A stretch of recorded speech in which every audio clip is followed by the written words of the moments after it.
শিবির কর্তৃক আজকে আয়োজিত কম্পিটিশনটা এটা খুবই সুশৃঙ্খল। এখন পর্যন্ত 2টা ডিবেট করলাম। শিবির সবসময়ই কিছু ইনক্লুসিভ কাজ করে যেগুলো আসলে অনেক ব্যতিক্রম এবং অনেক ভালো লাগে। এই যে বিতর্ক অঙ্গনটা, এটা একটা বাস্ট অঙ্গন, বিশাল একটা অঙ্গন। এখান থেকে নেতৃত্বগুলো তৈরি হয় মূলত। আমি শিবিরে প্রার্থী হিসেবে কাকে প্রাধান্য দিব? আমি সবাইকে প্রাধান্য দিব। কোনো নির্দিষ্ট কোনো ক্লাবকে আমি প্রাধান্য দিচ্ছি না। কেন দিচ্ছি না?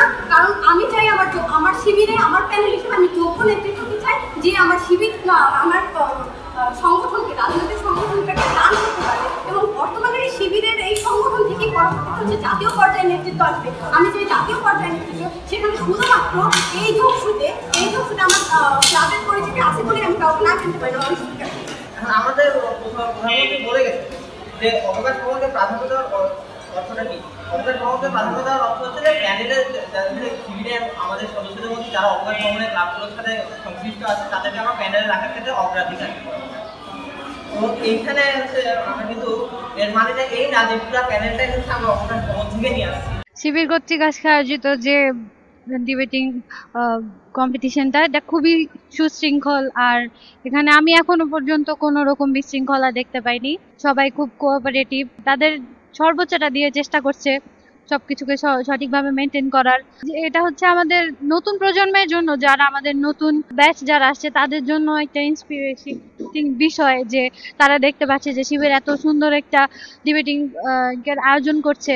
এই ডিবেটিং এর সাথে যুক্ত হবে, তারা জগন্নাথ বিশ্ববিদ্যালয়কে একটি অনন্য পর্যায়ে নিয়ে যাবে। মানে আমি যে এখন পর্যন্ত 2টা ডিবেট করলাম, আলহামদুলিল্লাহ আমি কোনো রকম কোনো পার্সিয়ালিটি বা কোনো কিছুই পাইনি।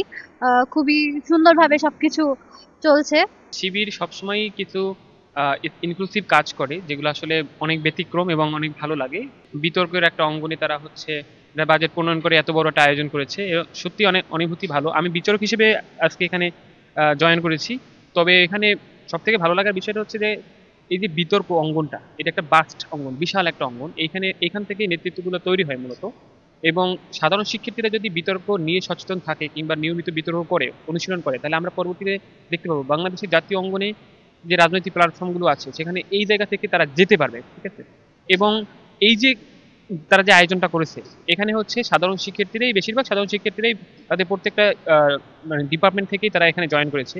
তারাও অনেক বেশি খুশি এবং তারা খুবই স্বল্প, মানে মাত্র 300 টাকা রেজিস্ট্রেশন ফি নিয়ে টিম কর্তৃক তারা একটা ভালো বাজেট প্রণয়ন করে এত বড় একটা আয়োজন করেছে, যেটা সত্যি আসলে আমাদের জন্য অনেক ভালো। সাধারণ শিক্ষার্থী যারা নব্য বিতার্কিক আছে তাদের সবার জন্য খুবই ভালো একটা প্ল্যাটফর্ম। শিক্ষার্থীরা যাতে করে বিতর্ক চর্চার মাধ্যমে তাদের এই অর্জিতব্য জ্ঞানকে দেশের মানুষের কল্যাণের পক্ষে, সত্যের পক্ষে একজন বলিষ্ঠ কণ্ঠস্বর হিসেবে গড়ে উঠতে পারে, তারই ধারাবাহিকতার জন্য আমরা শহীদ একরামুল হক সাজিদের স্মৃতিকে ধারণ করে শহীদ একরামুল হক সাজিদ স্মৃতি আন্তঃবিভাগ বিতর্ক প্রতিযোগিতার আয়োজন করেছি।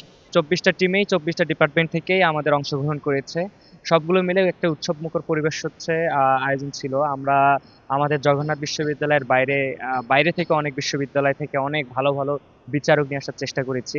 আমাদের এই বিতর্কের আয়োজনের ভিতর থেকে আমরা অনেকগুলো স্বেচ্ছাসেবক অতিথিবৃন্দ আনার চেষ্টা করেছি। আপনারা আরো জানলে অবাক হবেন যে আমাদের আজকের ট্যাব রাউন্ডে, মানে আমরা তিন রাউন্ডের ট্যাব রাউন্ড হবে। ট্যাব রাউন্ডের পরে ব্রেক অ্যানাউন্সমেন্ট হবে, যারা কোয়ার্টার ফাইনালে উঠবে। তো আফটার কোয়ার্টার ফাইনাল আমরা ডিক্লারেশনের পর সেমিফাইনাল আজকে ঘোষণা হবে এবং 13 তারিখে ফাইনাল রাউন্ড হবে। এবং 13 তারিখে আমাদের প্রধান অতিথি হিসেবে উপস্থিত থাকবেন ডাকসুর নবনির্বাচিত ভিপি আবু সাইদিক কাইম ভাই।